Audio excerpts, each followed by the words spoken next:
Ya hemos orado, ya hemos encomendado a Dios, hemos adorado, alabado a nuestro Señor. Feliz día de resurrección. Amén. El Señor ha resucitado, era el saludo de los primeros cristianos.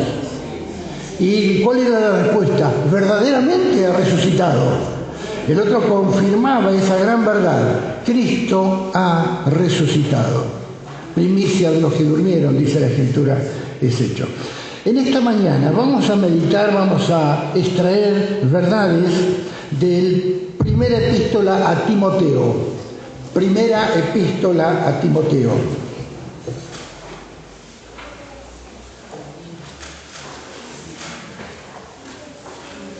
¿Por qué hay gente buena todavía en Rosario?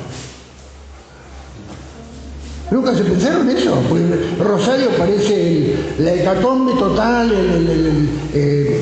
no sé, todas las cosas malas pasan en Rosario. Y ¿por qué todavía hay gente buena? ¿Y saben por qué les digo? Porque un chico que nació acá vive allá. Está mi sobrino allá. El hijo de Margarita está allá.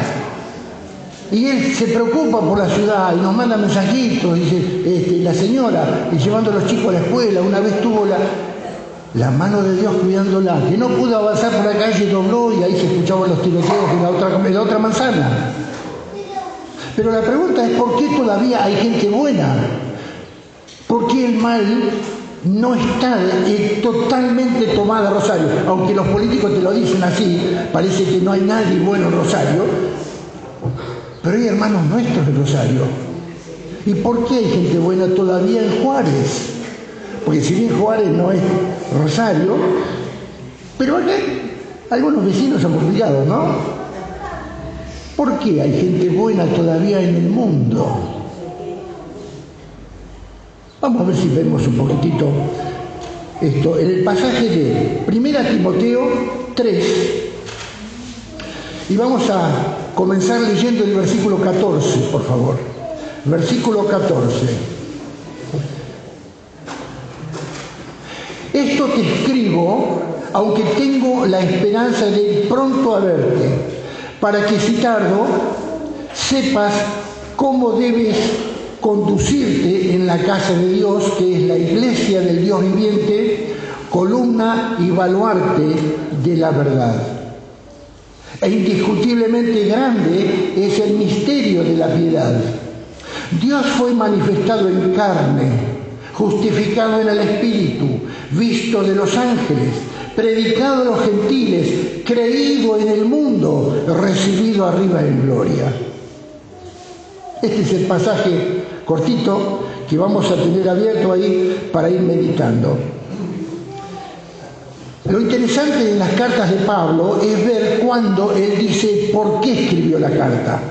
Pasa lo mismo con la carta de Juan. ¿Se acuerdan que estuvimos en un campamento hace unos años atrás viendo la primera epístola de Juan? Estas cosas os escribo para que vuestro gozo sea cumplido. Y él escribió todo lo que escribió para que seamos felices. Ahora no está preocupado con la felicidad, sino con otra cosa. Esta os escribo ¿para qué? ¿Para qué? Para que sepas cómo conducirte dentro de la casa de Dios. ¿Por qué escribía la carta? Porque ahí también dice, tengo ganas de ir a verte. Pero a veces las ganas de ir a verte no es suficiente, ¿no es cierto? Mi señora tenía ganas de venir y no puede. Y las cartas suplen eso. Los mensajitos de texto que nosotros usamos hoy suplen el que no esté presente la persona amada. Y él dice acá, el tema de la carta es este: cómo conducirte en la casa de Dios, la iglesia del Dios viviente. Usted sabe que la casa de Dios no es este edificio. Este es propiedad de la Unión Evangélica.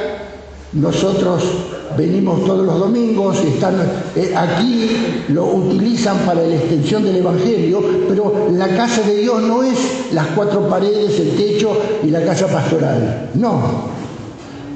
¿Cuál es la casa de Dios? el templo del Dios viviente. Sos vos, vos, te tuteo así. Somos la casa de Dios. Ahora, cuando estamos juntos, debemos aprender a cómo conducirnos, y toda la epístola de Timoteo se refiere a eso, porque habla ahí de cómo tiene que ser la oración, cómo tienen que ser los ancianos, los pastores, cómo tienen que ser los diáconos, cómo es el manejo con la sociedad. Oren por los que están en autoridad, etc.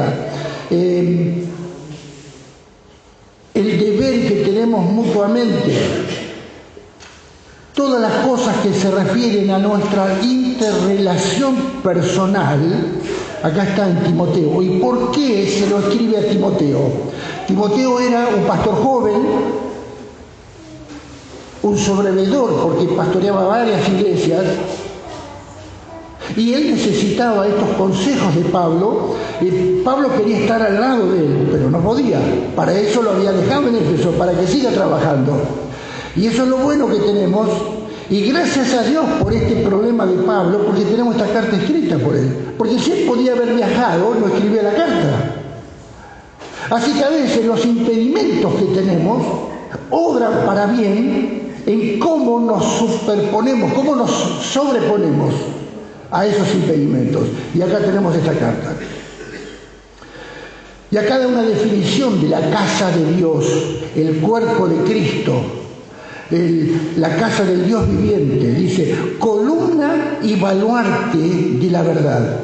La iglesia, usted y yo, todos nosotros, somos una columna y un baluarte de la verdad.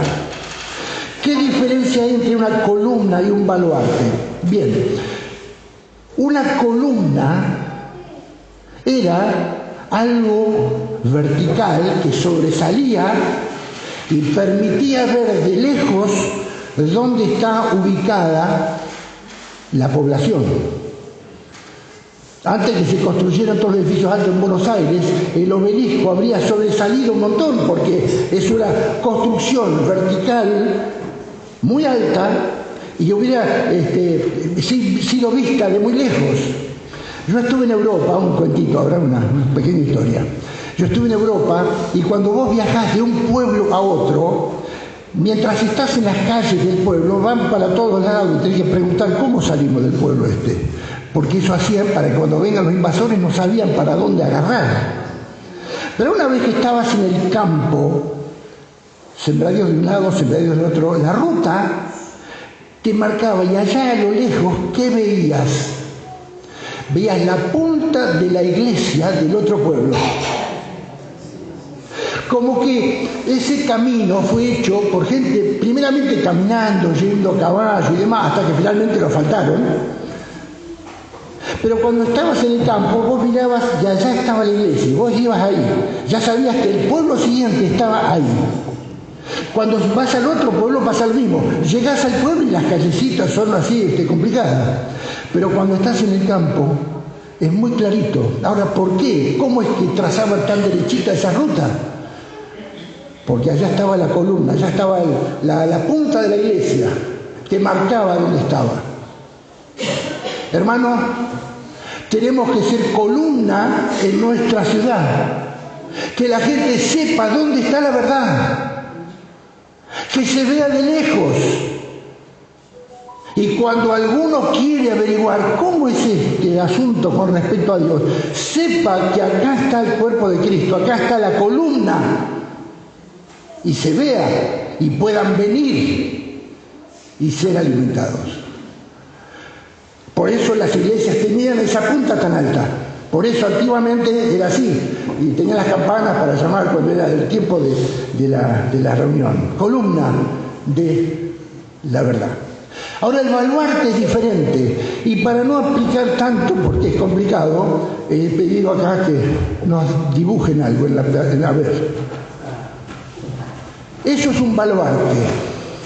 Ustedes fíjense,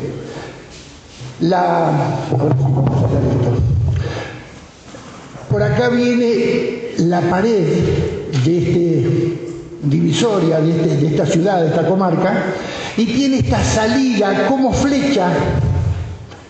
¿Para qué? Ahora vamos a ir. Vamos a poner la otra. Esta, fíjense, más notoria todavía. Creo que este es el baluarte de Santo Domingo, acá en América. Entonces tenemos el paredón y esto en la punta acá. ¿Para qué está esto?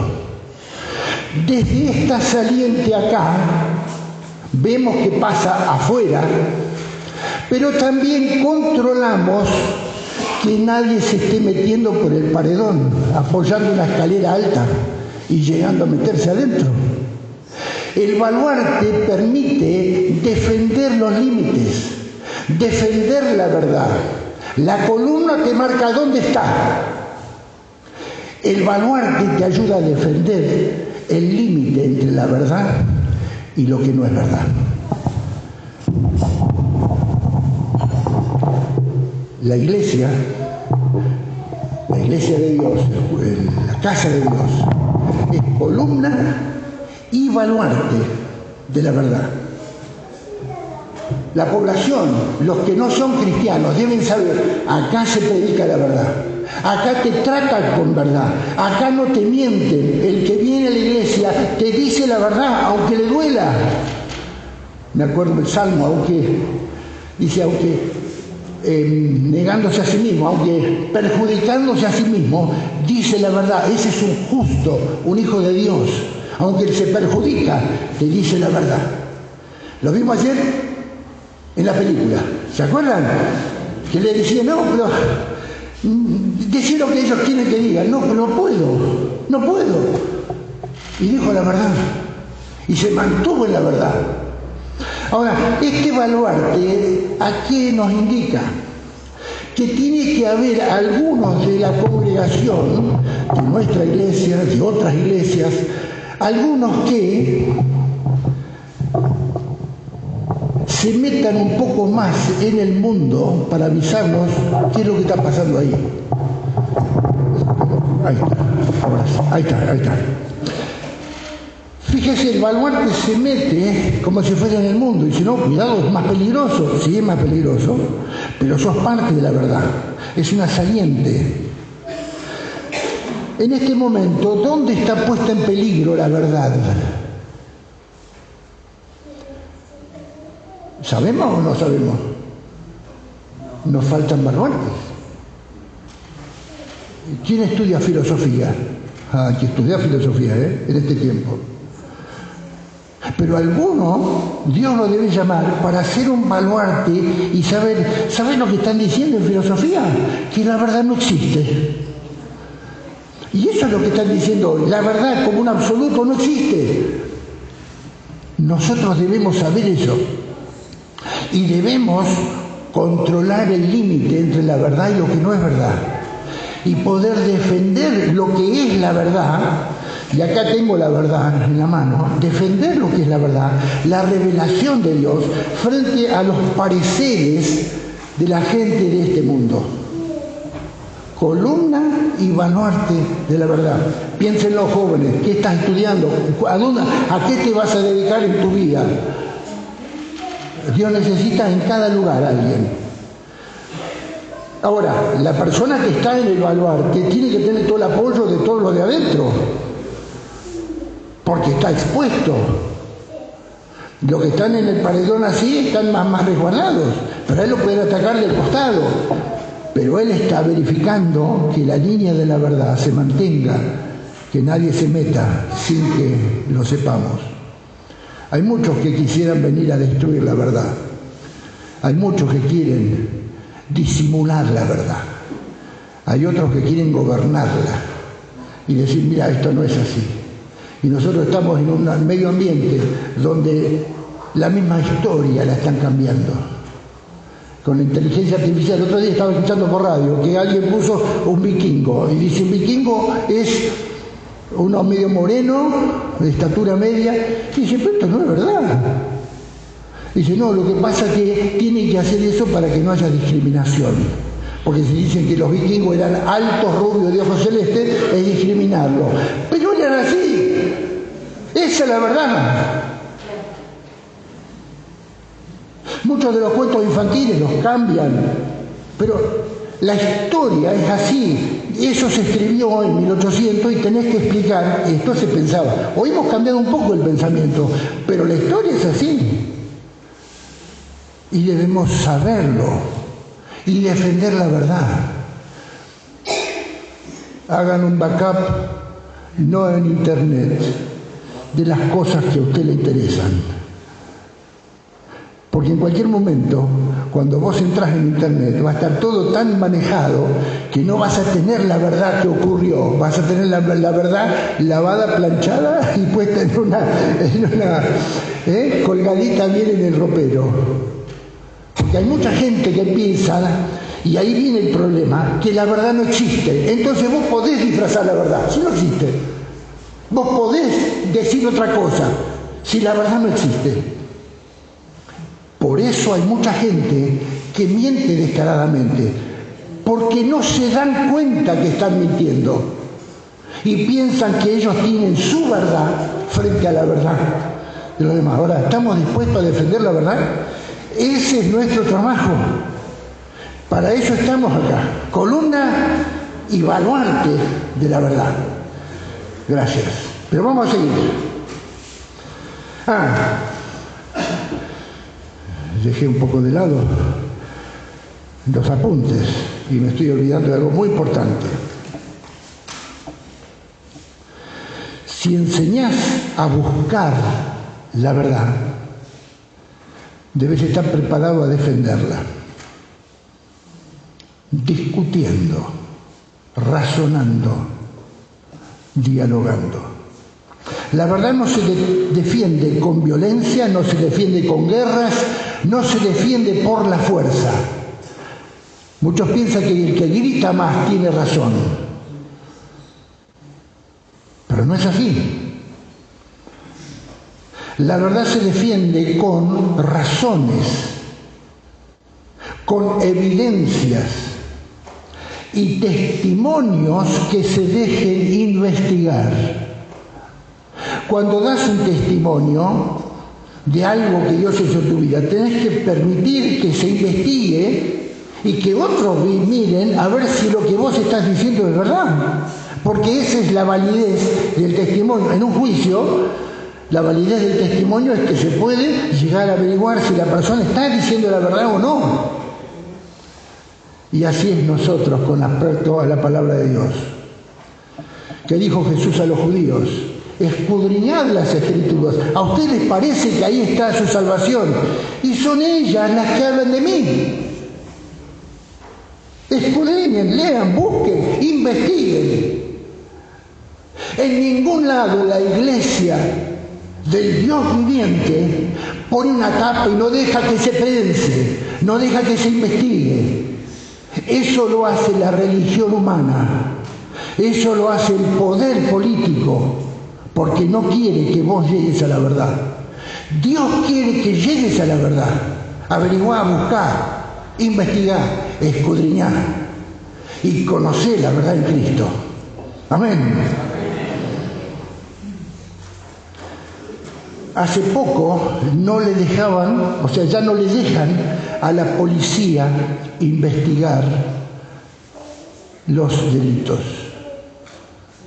Pero la gente todavía va a la comisaría a pedir justicia. Pero no sabe que la policía no puede investigar. El que tiene que investigar es el juez y el fiscal. Pero la gente no sabe la verdad. Y van a la policía y la policía dice, no puedo hacer nada. Porque las leyes se han corrido. Tenemos que ser un baluarte para ver todo esto. Y ayudar a apaciguar a la gente. No, la policía no tiene la culpa. No la dejan hacer el trabajo que tendrían que hacer, o que por lo menos en otra época hacían. Debemos investigar, buscar y seguir la verdad. Como dice la Escritura, sigan la verdad en amor, no para pelear. Sigan la verdad para encontrar la verdad, para compartirla. Así que para defender la verdad hay que estar dispuesto a discutir. Pero fíjense qué interesante cómo sigue el texto que habla de discutir, pero dice, indiscutiblemente grande es el misterio de la verdad. Ya esto no se puede discutir. El tamaño de la piedad de Cristo no se puede discutir porque se sabe que es inmenso. Indiscutiblemente grande es el misterio de la piedad. Cuando dice misterio, no es que es misterioso y que no se sabe, sino misterio en la Escritura, en la Biblia, habla de algo que ha sido ocultado, oculto, que no se sabía, pero ahora se sabe. En la antigüedad dicen que hasta los ángeles querían entrar y saber qué iba a pasar con el Mesías que venía, y no se les permitió averiguarlo. Pero una vez que Cristo vino a este mundo y nació en Belén, Dios ordenó a los ángeles, adórenle todos los ángeles de Dios, porque ese niño es el Dios eterno. Y justamente una de las primeras cosas que dice esto es, Dios fue manifestado en carne. Pero déjenme volver un poquito para atrás y seguir hablando sobre qué es la piedad. La piedad es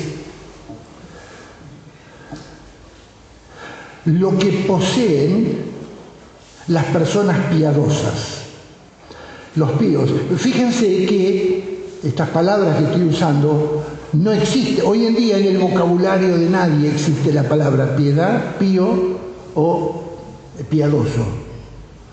¿Hace cuánto no la escuchás? Hace un montón.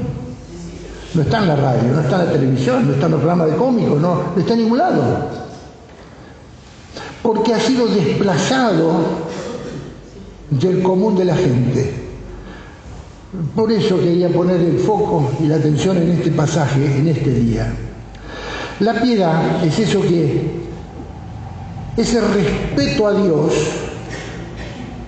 ese deseo de considerar a Dios en todo lo que yo hago, que solamente tienen algunas personas. Ayer lo vimos en la película, cuando lo estaban dicen los malandras, habían escapado ahí, qué sé yo, y el predicador le dijo, el ladrón le dijo, ¿estás dispuesto a que te mate? Y dice, yo hace rato que estoy listo. ¿Pero estás listo vos? Le preguntó. Y uno de ellos, de los cuatro, dijo, ¿y si tiene razón? ¿Y si Dios realmente está? Los otros tres se mataron de risa y cállate la boca y se fueron. Pero ahí vos ves la diferencia entre alguien que tiene un atisbo, me gusta la palabra, una es una muestrita de piedad, apenas un cachito. ¿Cómo digo?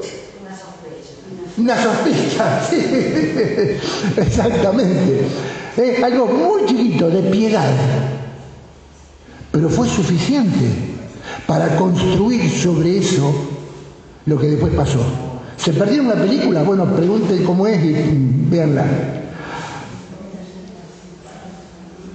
Básicamente es el piadoso conoce a Dios, quiere conocer a Dios, quiere crecer en el conocimiento de Dios, y en ese proceso las características de Dios se van pegando a su propia persona.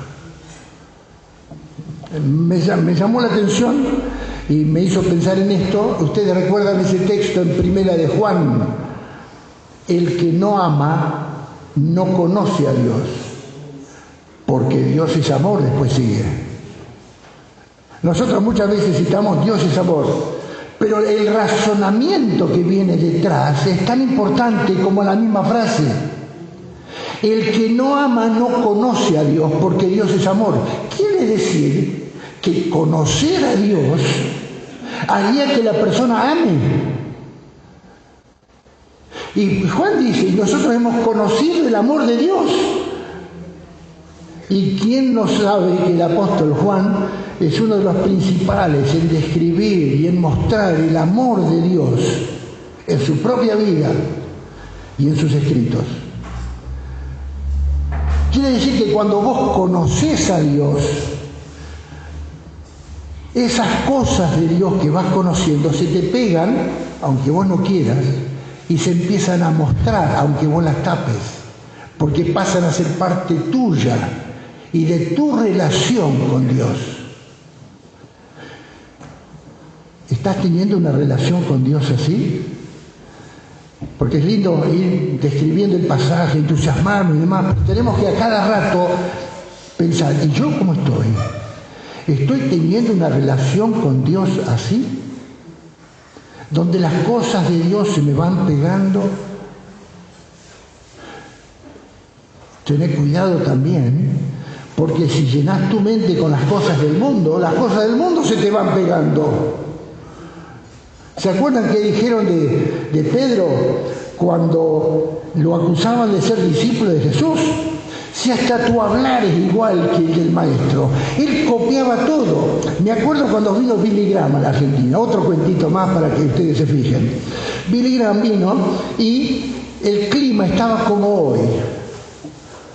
Así que vos no sabés si lloverá o no lloverá. Y Billy Graham se paró a predicar y tenía su traje, pero encima tenía un perramos color beige. ¿Vos sabés que después de eso yo empecé a ver todos los pastores con perramos beige? Como si imitarlo exteriormente te daba el poder que tiene en la palabra.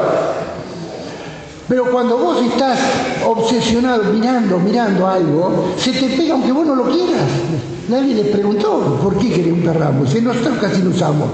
Los paraguas los teníamos tirados no sé dónde porque te agarra un ventarrón que te lo da vuelta y al final ¿cuántos paraguas hemos roto en la vida?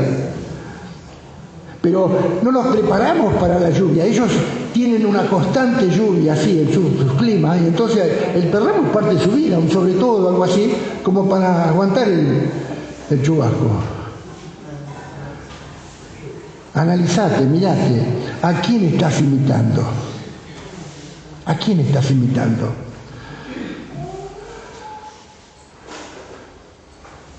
¿Se puede fingir la piedad? Sí, se puede fingir la piedad. Hay mucha gente que finge ser piadosa y se pone el domingo el traje, la corbata, agarra la Biblia y va a la iglesia evangélica, no a otra iglesia o a otro lugar, y finge que quiere el domingo ser parecido a Dios.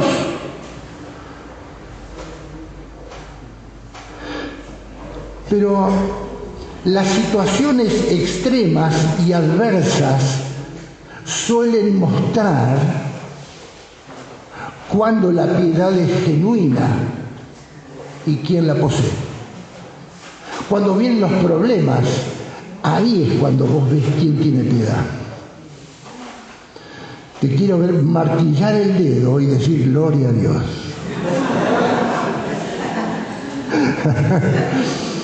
Es difícil, ¿no es cierto?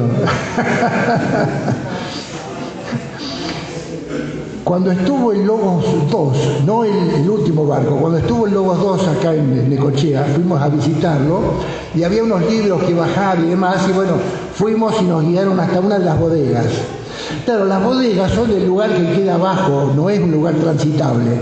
Y habían hecho un pasillo y había una viga que cruzaba el barco de punta a punta. Y había que agacharse más abajo que el micrófono, por acá. Y ahí había todo un... ¿Vieron ese material plástico? No los globitos que se rompen, sino el otro material plástico, que es un poquito más resistente, como una esponja puesta y pegada ahí, porque ya más de uno se había pegado la cabeza. Y de los dos lados había un cartel que decía algo así como: no te aflijas, da gloria a Dios igual.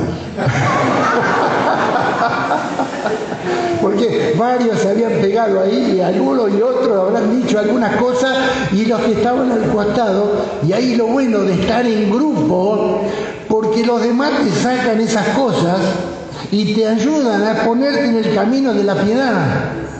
Y te ayudan y te animan. Por eso no estamos solos.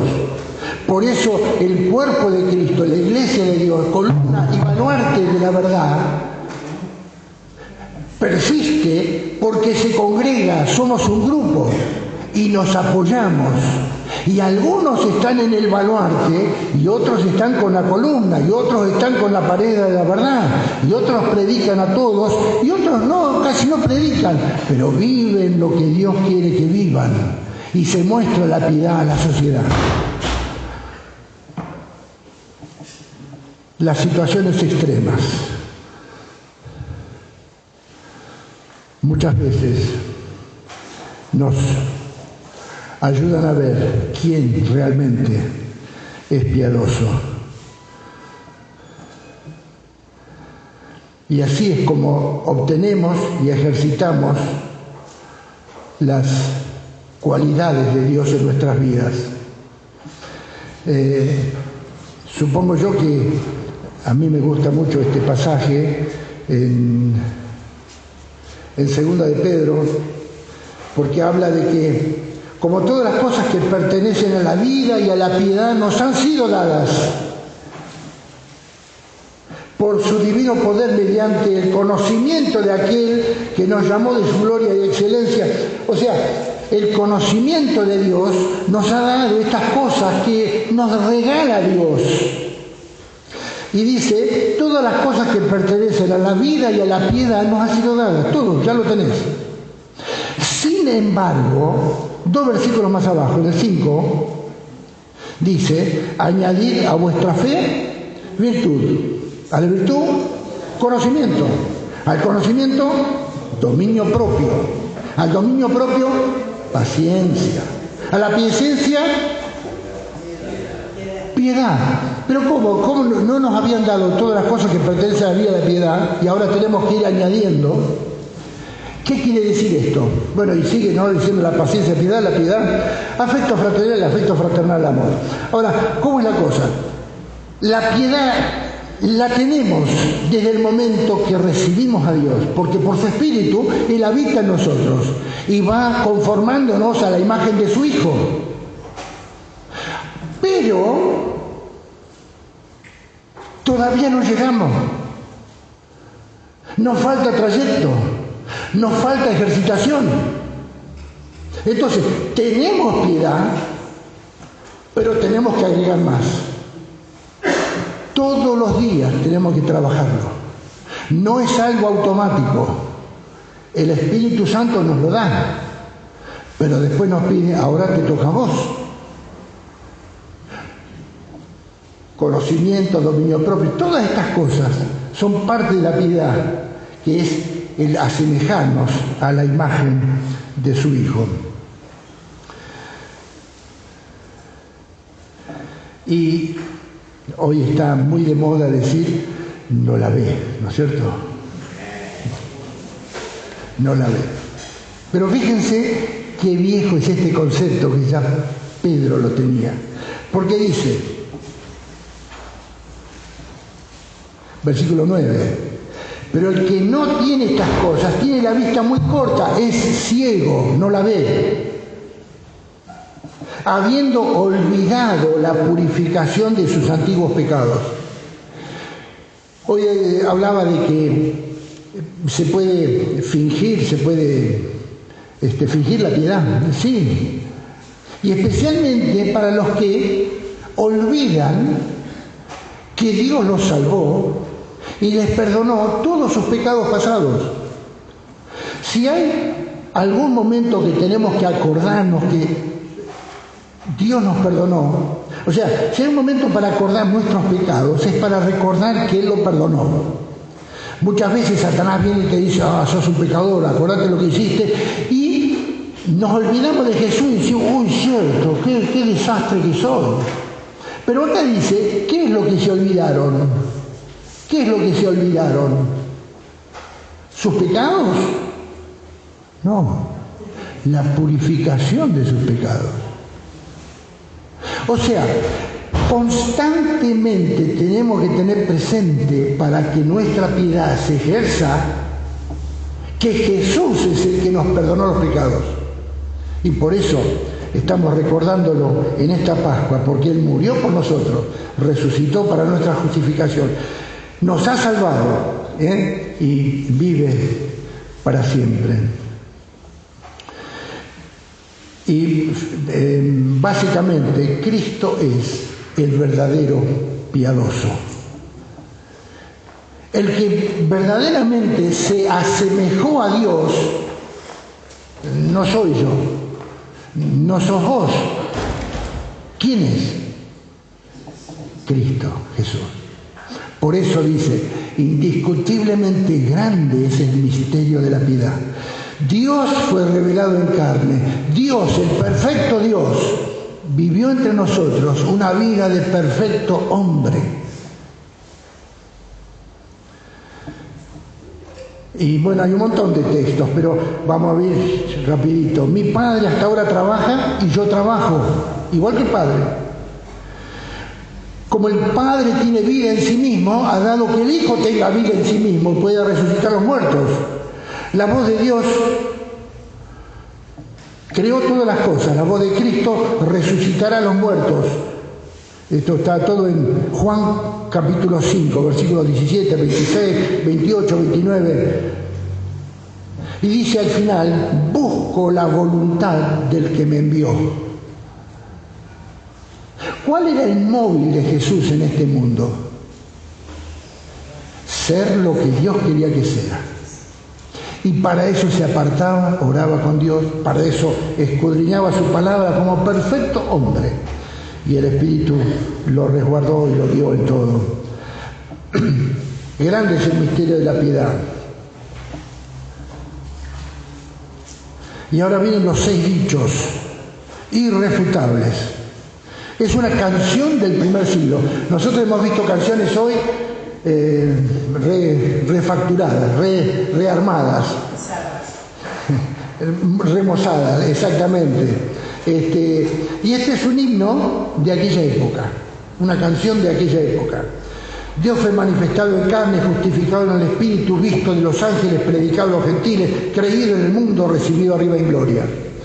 Y si ustedes se fijan, cada una de estas frases es como que va entre la tierra y el cielo.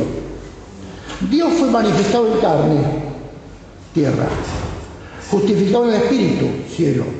Visto de los ángeles, predicado a los gentiles, tierra.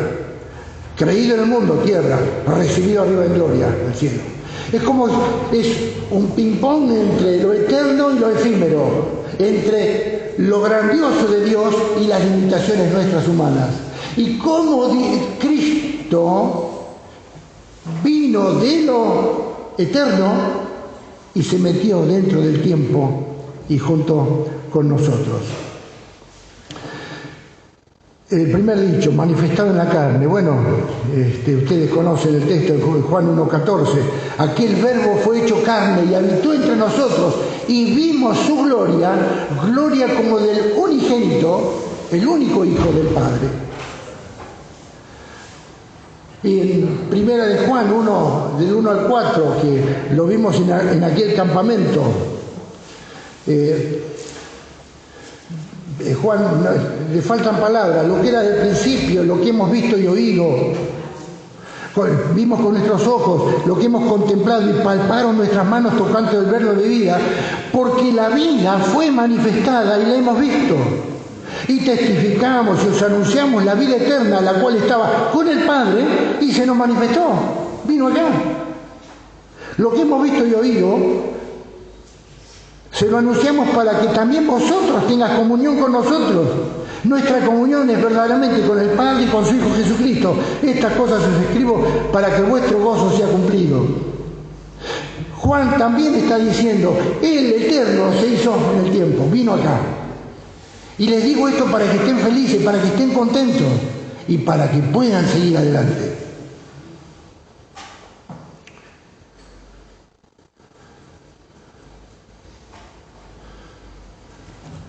Cierto. Y también en primera de Juan,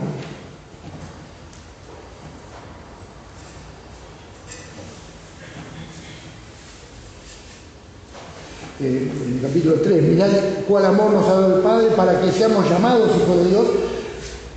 Por eso el mundo no nos conoce porque no le conoció a Él. Amados, ahora somos hijos de Dios y aún no se ha manifestado lo que hemos de ser, pero sabemos que cuando Él se manifieste seremos semejantes a Él, porque le veremos tal como Él es. Esto tiene un poco que ver con el anterior. El hecho de conocer a Dios hace que nos transformemos. El día que estemos con Él en gloria y le veamos tal como Él es, nosotros seremos semejantes a Él. Por eso vino Jesús y se hizo semejante a nosotros, para que nosotros veamos lo que Dios es. Si Cristo fue manifestado en carne, si Cristo no fue manifestado en carne, no podía morir, no podía salvarnos y no podría resucitar. Y nosotros estaríamos muertos y nunca tampoco podríamos resucitar. Este primer punto, Dios fue manifestado en carne, nos debe invitar a la alabanza, a la adoración, a decirle gracias, Señor. Si bien tiene mucho que ver con Navidad, estaba pensando que a veces nosotros nos centramos en lo que nos gusta ver a nosotros y el hecho de la resurrección, decimos, ¡qué bárbaro! Jesús venció la muerte. Pero si lo vemos desde el punto de vista de los ángeles y los seres espirituales, dicen, ¡qué barbaridad! Dios es hombre. Totalmente al revés. ¿Cómo puede ser esto? Y debemos tomar la dimensión de ambas cosas. Este es un misterio enorme. Sin embargo, está revelado en la palabra, está contado y nosotros lo podemos entender. Dios es hombre, sí, porque quiso, porque vino a salvarnos y porque nos amó y vino a buscarnos. La segunda frase, justificado en el Espíritu. El Espíritu Santo tiene muchas acciones durante la vida de Jesús. Fue concebido por el Espíritu Santo en el seno materno, en el vientre de María. El Espíritu Santo se manifestó sobre él y cuando fue bautizado, Juan el Bautista dice, yo vi el Espíritu bajar como paloma y se quedó sobre él. Yo no sé cómo habrá sido eso, yo no sé. Pero él dice que el Espíritu quedó sobre él. Esto es más o menos como la marca de Caín. ¿Qué fue la marca de Caín? Que todos yo no sé. Pero Dios hace sus cosas y ¿qué puedo decir? ¿Está bien? Juan vio el Espíritu bajar que se quedó en Jesús y le había dicho el que lo mandó bautizar, a quien vieres que el Espíritu desciende sobre él y se queda, ese es el Cordero de Dios que quita el pecado del mundo. Así que el Espíritu estaba ahí presente. El Espíritu es la promesa de Jesús cuando Él invita a todos. Si alguno tiene sed, venga a mí y beba. Y cita un texto en el Antiguo Testamento que muchos piensan que de nosotros va a salir el Espíritu. No. Cuando dice de sí va a salir porque de su interior saldrá el Espíritu, es del interior de Jesucristo. Si ustedes se fijan en el Antiguo Testamento, dice que salía el agua de debajo de la puerta de ese templo. Y ese templo representa a Cristo. Y esa agua que sale de Cristo es suficiente para que al principio estaban mojándose los tobillos, después las rodillas, después los lomos, después el pecho, y finalmente dice, si no podías nadar, no te metas. Porque era un torrente que abarcaba a todos. Y a través de Cristo el Espíritu Santo llega a la humanidad, a los que creen en Él. Los que hemos creído en Él, estamos sellados con el Espíritu Santo. Entonces, justificado en el Espíritu, vemos cómo el Espíritu de Dios justifica y genuinamente respalda lo que Cristo hace. Pero lo máximo es lo que estamos hoy celebrando. Porque en Romanos capítulo 1, versículo 4, dice que fue declarado Hijo de Dios con poder según el Espíritu de Santidad por la resurrección de entre los muertos. ¿Cuál es el sello? ¿Cuál es la firma? ¿Cuál es el documento que Jesús puede mostrar a cualquiera que se le presenta? Yo estuve muerto y ahora vivo, como dice el Apocalipsis. ¿Quién otro? A ver, levante la mano. ¿Quién estuvo muerto y ahora vive? ¿Quién hay? Yo estuve muerto y ahora vivo. Ese es el documento de infalibilidad, de genuinidad, de verdad que tiene Cristo. Volvemos a recordar, somos la columna y baluarte de la verdad. ¿De la verdad de qué? De que Cristo es el Hijo de Dios, de que Cristo murió por nuestros pecados, de que Cristo resucitó para nuestra justificación, de que Cristo volverá en gloria. Justificado en el Espíritu, dice el texto. Visto de los ángeles. Bueno, nuevamente, toda la historia de Jesús está refrendada por los ángeles. ¿Por qué? Cuando nació, Dios el Padre dijo, según el Salmo 2, vayan y adórenle todos los ángeles de Dios. Y algunos piensan que un grupo de ángeles fue a Belén a adorar al Hijo con los pastores. Pero yo personalmente creo, por lo que dice en hebreo, justamente, vayan todos los ángeles de Dios, que el cielo se detuvo, porque Dios se hizo hombre. Y todos los ángeles tenían que rendir el tributo a este niño que nació. Por eso los pastores se pegaron un julepe, pero terrible. Porque, ¿qué está pasando? Es el fin de la historia. ¿Qué pasó? Os ha nacido hoy en la ciudad de David un Salvador que es Cristo el Señor. Y esto será el señal. Lo haréis envuelto en pañales en un pesebre. Algo, fíjense qué interesante, a los pastores les dijo, está en un pesebre, está en el pesebre que ustedes dejaron libre, porque están cuidando las ovejas al día que está lindo hoy, esta noche. Allá, es algo conocido. Y ellos fueron a donde ya conocían. Los ángeles. Pero cuando fue tentado, dice que un ángel vino a acompañarlo al final. Cuando venció a Satanás, dice, los ángeles vinieron y le servían. Cuando estuvo en el Getsemaní, vino un ángel a consolarlo. Cuando resucitó, había un ángel en la puerta, un ángel que les dijo a las mujeres, no busquen entre los muertos al que vive. Y cuando ascendió al cielo, los ángeles bajaron a decirle a los discípulos, no busquen. Este mismo Jesús que subió, va a volver. Así que vayan y hagan lo que tienen que hacer. Los ángeles siguieron todo el ministerio del Señor. Por eso cuando dice acá, visto en los ángeles, visto y atendido.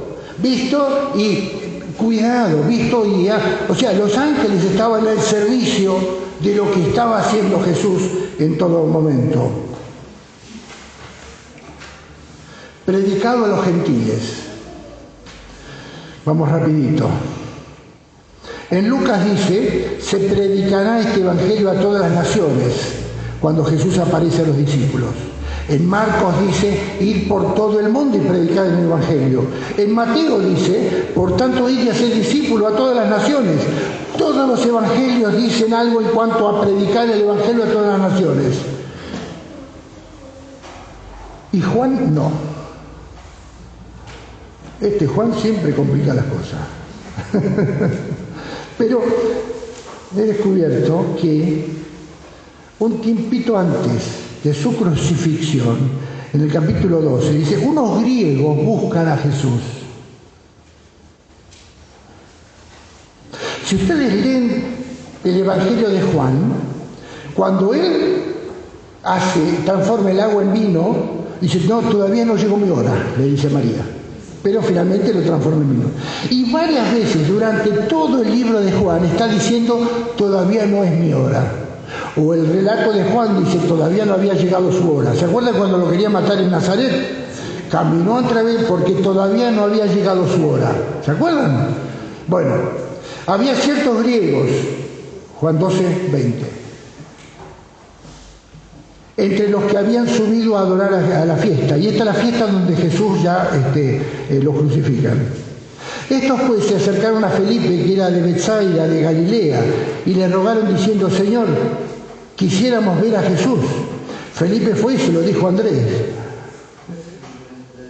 Entonces Andrés y Felipe se lo dijeron a Jesús.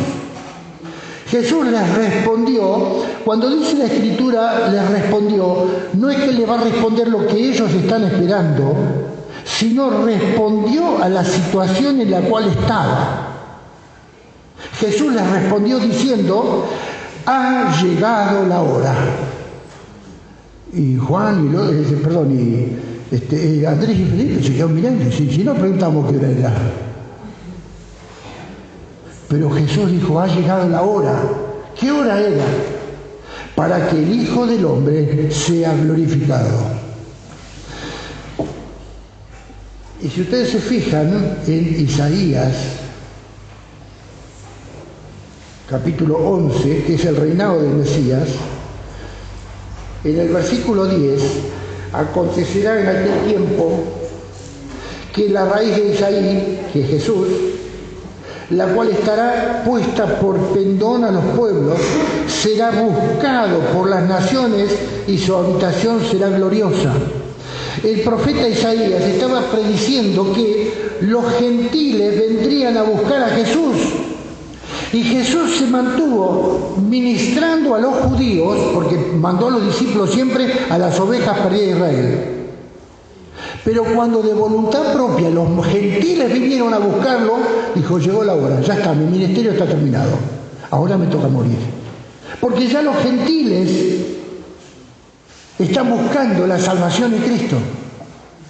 Y entonces, Juan, en vez de decir: vayan a predicar, alguien les dijo a estos griegos que Jesús estaba.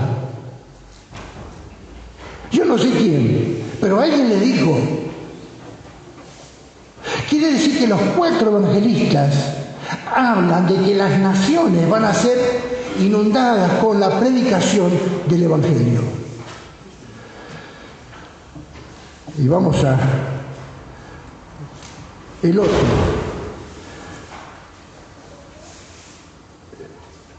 Uno puede predicar, y a veces es frustrante predicar cuando no hay respuesta. Hoy me llegó la historia de un himno que una persona había escrito y, bueno, está toda la historia ahí, pero básicamente cuando la persona que lo ejecutó por primera vez en público lo hizo realmente pensando que Dios quería que cante esa canción. El predicador había predicado, había hecho el llamado y nadie había venido. Nadie había pasado a recibir a Cristo. Una campaña donde mayormente siempre hay alguno que quiere averiguar acerca de Jesús. Nadie había pasado. Y entonces él empieza a cantar esta canción. Terminó de cantar la canción que la había escrito su padre. Mira, 50 personas habían pasado.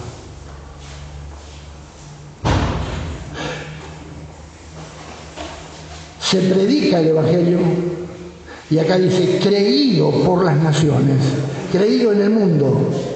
No es solamente que vamos a predicar el Evangelio, sino que el Evangelio es creído en el mundo. Por lo tanto, no te quedes vencido cuando algunos no creen. Seguí predicando a otros. Cuando algunos descreen, abandonan, seguí adelante. Recuerden, somos columna y baluarte de la verdad y tenemos que seguir. Porque sea unos o sea otros, este Evangelio va a ser creído por el mundo. Y está siendo creído por el mundo. Porque en nuestros tiempos se ha recorrido en casi todo el mundo, faltan algunas naciones, pero casi todos están influenciados, predicados por el Evangelio. ¿Y saben qué? Creído en el mundo, tú eres el resultado de la piedad de Cristo. Porque estás acá porque crees.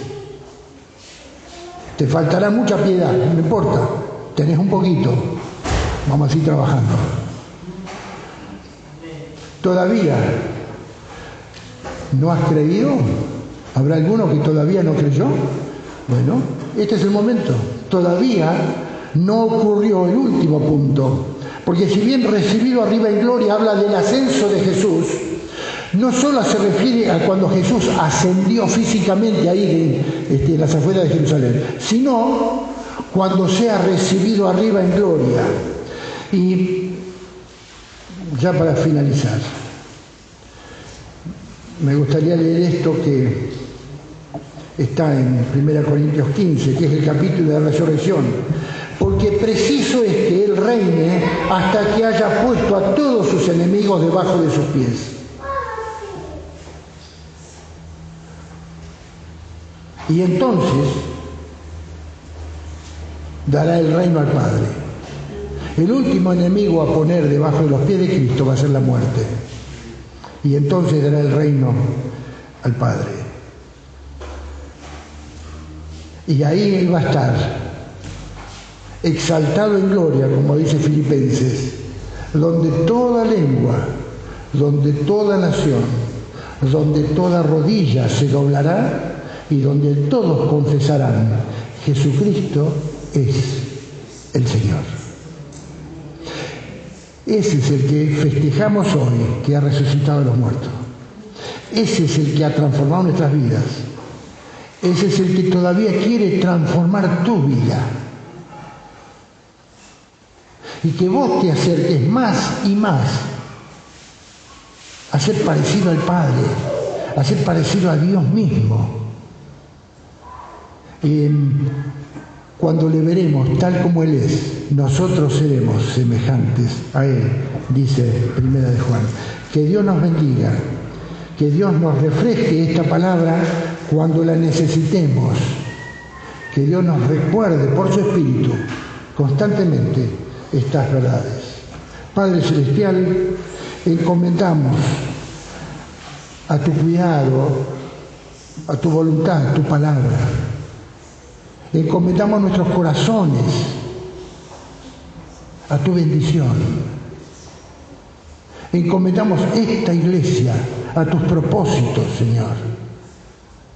Que siga siendo columna y baluarte de la verdad.